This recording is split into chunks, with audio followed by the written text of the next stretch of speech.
Friends, welcome to my channel. আশা করি সবাই ভালো আছো, আমিও ভালো আছি। তাহলে আজকে আবার একটা আমি নতুন ভিডিও নিয়ে চলে আসলাম। আমাদের দীপ প্রথমেই যে আজকে ভিডিওটা দিল, দিনের শুরুতে একটাই তো দেয়, সেই ভিডিওটার কথা বলছি। তাতে ও বলল যে ও মোটেও ক্লিক বেল্ট খেলেনি, কারণ পূর্বের যে ভিডিওটা, অর্থাৎ ওই খাট সংক্রান্ত যে গিফট, সেই ভিডিওতে যে টাইটেলটা ও দিয়েছিল, একজন বাংলাদেশের নামি দামি ব্যক্তি যিনি তার পরিচয় গোপন করে তাকে ওই খাটটা গিফট হিসেবে পাঠিয়েছে, খাট গিফট হিসেবে পাঠিয়েছে, পুরো ভুল। টাকা পাঠিয়েছে আমাদের ওই দালাল দিদির অ্যাকাউন্টে। হ্যাঁ, এটা দালাল দিদির সূত্রে আমাদের পাওয়া খবর। সেইখান থেকে দালাল দিদি তার নিজস্ব চয়েসে একদম A1 কোয়ালিটির একটি সেগুন কাঠের খাটই হবে, বার্নিশ করা খাট সম্ভবত, খুব ভুল না হলে খুব দামি খাট, যেটা আমাদের কিষাণুর জন্য উনি পছন্দ করে এনেছেন ওই বাংলাদেশি ভদ্রলোকের দেওয়া টাকায়। খুব ভালো, এটা দেওয়াই উচিত। আমরা এটাকে সর্বান্তকরণে সমর্থন করি, কারণ যারা এই কাজগুলো করছেন তারা খুব ভালো কাজ করছেন। কিভাবে না, কারণ দুস্থ লোকেদের পাশে দাঁড়ানোই কিন্তু আমাদের হিউম্যান বিংসের কাজ। মানে যারা পারে না, যারা গরিব, যাদের ক্ষমতা নেই, তাদের হয়ে যদি আমাদের বেশি অর্থ থাকে, সম্পত্তি থাকে, তাহলে আমাদের যেগুলো বেশি রয়েছে, অর্থাৎ বাহুল্যতা যেটা বেশি পরিমাণে রয়েছে, সেটাকে আমরা চেষ্টা করলেও, যারা পারি না তাদের কথা বাদ দিয়ে, যারা পারেন, বড় মনের যারা মানুষ, তারা কিন্তু এই কাজগুলো করে থাকেন। আমরা দেখেছি, বহু উদাহরণ পেয়েছি, আর এখন তো আমরা দেখতেই পাচ্ছি যে কিভাবে এরা ওয়াইটির সব থেকে বড় গরিব, হ্যাঁ, আমাদের দ্বীপকে, গরিব ফ্যামিলি না, সব থেকে বড় গরিব ফ্যামিলি, জমি জায়গা আছে তো কি হয়েছে, বাড়ি আছে তো কি হয়েছে, কিন্তু তার রোজগার করার ক্ষমতা নেই। তার তো ছেলেকে মানুষ করতে হবে, ছেলের শখ আহ্লাদ পূরণ করতে হবে, ছেলেকে প্রয়োজনীয় জিনিস দিতে হবে। এগুলো সে কোথা থেকে পাবে? কোথা থেকে পাবে? একমাত্র ব্লগিংয়ের ভরসা। কিন্তু তার ব্লগিংয়ে যে সাহায্য করতো, সেই বউ বাড়ি থেকে পালিয়েই গেছে। কাজেই তার ব্লগিংটা প্রায় যায় অবস্থা। তাহলে এই মুহূর্তে শুরু থেকেই সে সমস্ত কিছু আবার আগের মতো করে ফেলতে পারবে না। কাজেই সে এখন খুবই, তার আর্থিক অবস্থাটা খারাপ। সেই জন্যই তাকে আমরা আমরা নয়, গোটা ওয়াইটির যারা ওর 1,90,000 উপর বোধহয় ফ্যামিলি মেম্বার, ওর প্রত্যেক মেম্বারই চেষ্টা করছে ওর পাশে দাঁড়াতে, ওর মতো দুস্থ পরিবারকে ও সাহায্য করতে। আপনারা আমার সঙ্গে সহমত হবেন, কেননা আমরা এখন অবধি ওর বাড়িতে যে সকল জিনিসপত্র দেখেছি, মানে ফার্নিচার, কিছু তার দিদির দেওয়া, কিছু তার বিবাহ সূত্রে পাওয়া। এখন বউ যেহেতু চলে গেছে, তার বউয়ের সঙ্গে তার জিনিসপত্রগুলোও তো নিয়ে গেছে, কিছুই রেখে যায়নি, শুধু তার নিজের ছেলেটাকে ছাড়া। কারণ ভেবেছিল তার বউ যে অন্তত আমি চলে যাই, আমি থাকতে পারছি না, আর আমার বাবা যেহেতু জিনিসগুলো দিয়েছে সেগুলো আমি নিয়ে চলে যাই, আর ছেলেটা যেহেতু আমাদের দুজনের, কাজেই ছেলেটা থাকুক, অন্তত ছেলেটা তার বাবাকে সাহায্য করতে পারবে, এটা এরা ভেবেছিল। কিন্তু আমার যদ্দূর মনে হয়, আমাদের এই দুস্থ বাবা তার ছেলেকে ছাড়তে চাননি। কেন না, বউ চলে যাচ্ছে, এরপরে যদি ছেলেও চলে যায়, তাহলে আমার ব্লগিংয়ের কী হবে? কাজেই ছেলেটাকে ও যে কোনোভাবে নিজের কাছে রাখতে চেষ্টা করেছিল, এবং ও একদম সাকসেস হয়েছে ছেলেকে রাখতে। ঠিক আছে, তাহলে এই রকম যার বিপদ, যার মাথায় শনি দাঁড়িয়ে মন্ডাচ্ছে আর কি, তাহলে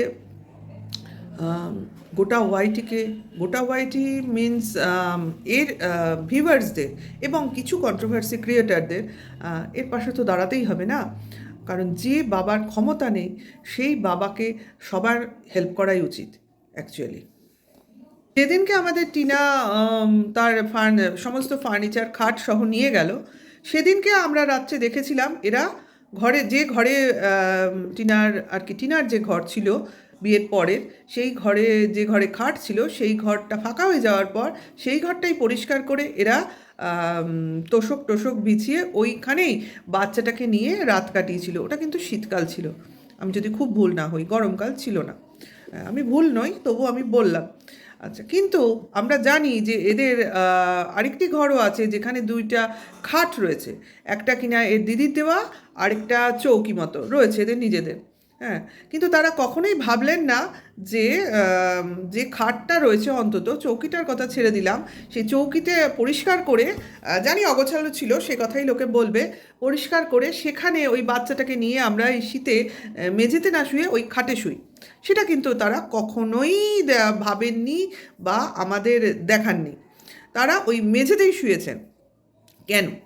কেন তারা বোঝাতে চেয়েছেন যে দেখ, অমানবিক মা যার ছোট ছেলের পিঠের তলা থেকে খাট ছিনিয়ে নিয়ে গেল।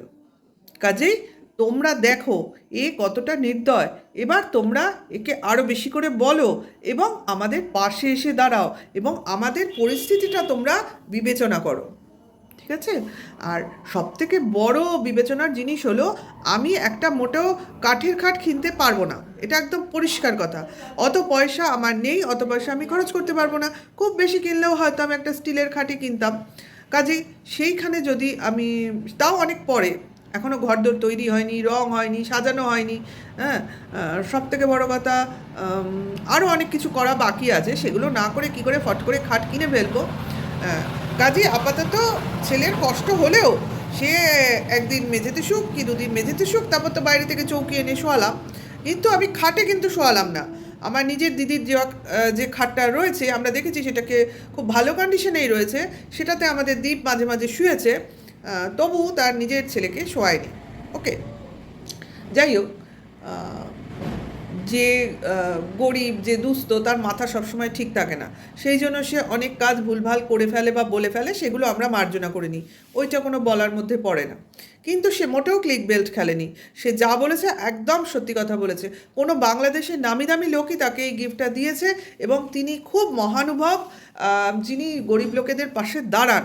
আমি বলি কি, এই রকম লোক কেন পর্দার পিছনে থাকবেন, ইনি সামনে আসুন। কারণ আমাদের এখন ওয়াইটির একজন অসুস্থ বা এপি ব্লগের পিয়ার ছেলে, খুবই ভুগছে ছেলেটা, যদিও পিয়া কারোর কাছে কোনো টাকা সেভাবে এখনই দাবি করেনি, কারণ ওর আত্মমর্যাদা জ্ঞানটা অনেকটাই বেশি। ও ওর শেষ রক্তবিন্দু অবধি ও চেষ্টা করে যাবে, যতক্ষণ না লোকের কাছে কিছু চাইতে হয়। কারণ ও যে পরিমাণ পরিশ্রমী, ও যে পরিমাণ ওর প্রেস্টিজ জ্ঞান আমরা সবাই দেখেছি। আমরা মানসিকভাবে ওর পাশে আছি, যতক্ষণ না ও নিজে থেকে বলবে ততক্ষণ আমরা ওর আত্মমর্যাদায় কখনোই ঘা দিতে পারবো না। ও চেষ্টা করছে ওর ছেলেটাকে নতুন জীবন দিতে, নতুন ভাবে বড় করে তুলতে। তাই আমি বলবো যে যারা এইভাবে সাহায্য করছেন আমাদের গরিব বাবাকে, তারা প্লিজ এই দুস্থ মায়ের, দুস্থ মা বলবো না, বিপদে পড়া মায়ের এই বাচ্চাটার পাশে এসে দাঁড়ান। চেষ্টা করুন এই বাচ্চাটাকে মায়ের কোলে সুস্থভাবে রেখে দিতে এবং তাকে দীর্ঘ জীবন দান করতে। ঠিক আছে? এবং সুস্থভাবে সে জীবনে বড় হোক, তার কর্মজীবনে সে পদার্পণ করুক এবং মার মতোই যে সে কর্মঠ হবে, এর কোনো দ্বিমত নেই আমার। ঠিক আছে? এর সঙ্গে শুধু আমার এটুকুই বলার ছিল, যারা এইভাবে সাহায্য করছেন তারা ওই আমাদের পিয়াকেও সাহায্য করুন, একে বাদ দিয়ে নয়। এদের আপনি করুন, কারণ এদের সাহায্যের ভীষণ প্রয়োজন, কারণ এরা মুখ ফুটে বলবে না, তাই না? এদের মুখ ফুটে বলার প্রয়োজন নেই, আপনারা চেষ্টা করে যান। আর আমাদের দালাল দিদি তো আছেই আপনাদের বলার জন্য এদের কি কি সমস্যা। তারপর আবার রিসেন্ট দেখলাম, আমিও দেখেছি, আবার কিছু কমেন্টসের মাধ্যমে আমরা জানতেও পেরেছি, অনেকেরই এটা অভিমত, আমাদের দীপের প্যান্টেরও প্রবলেম আছে, মানে জিন্সের প্যান্টের কথা বলছি, ওর সব প্যান্ট ছিঁড়ে যাচ্ছে। হ্যাঁ, কিছু কমেন্টস করেছেন ভিউয়ার্স, তাদের কমেন্টস আমার খুব ভালো লেগেছে। যাই হোক, সেই জন্যই আমি এটা তুলে আনলাম। হ্যাঁ, সত্যিই ওর প্যান্ট ছিঁড়ে গেছে, আপনারা পারলে সেগুলোকেও গিফট করতে পারেন, কারণ ওদের অনেক প্রবলেম, অনেক সমস্যা, এইগুলো যারা ওদের ব্লগ দেখবে তারা ঠিক বুঝতে পেরে যাবে। তারপর সবথেকে বড় কথা, ওদের অনেক বড় জায়গা, ওরা মাত্র বাড়িতে 3টে লোক আর কি, প্রাপ্তবয়স্ক বাচ্চাটা সমেত রয়েছে, কিন্তু কোনো কাজের লোক নেই। সেটারও যদি কেউ একটু ব্যবস্থা করে দেন তাহলে খুব ভালো হয়, কারণ ওরা খাটতে খাটতে দিন পাত করে দেয়, যদিও ওদের জীবনের মোটিভই হচ্ছে খাটাখাটনি, তবু ভিউয়ার্সরা যখন এত ভাবছেন তখন এটাও ভাবতে পারেন। ওকে, হ্যাঁ, তবে এরা কিন্তু চেষ্টা করে, ভালো থাকতে চেষ্টা করে।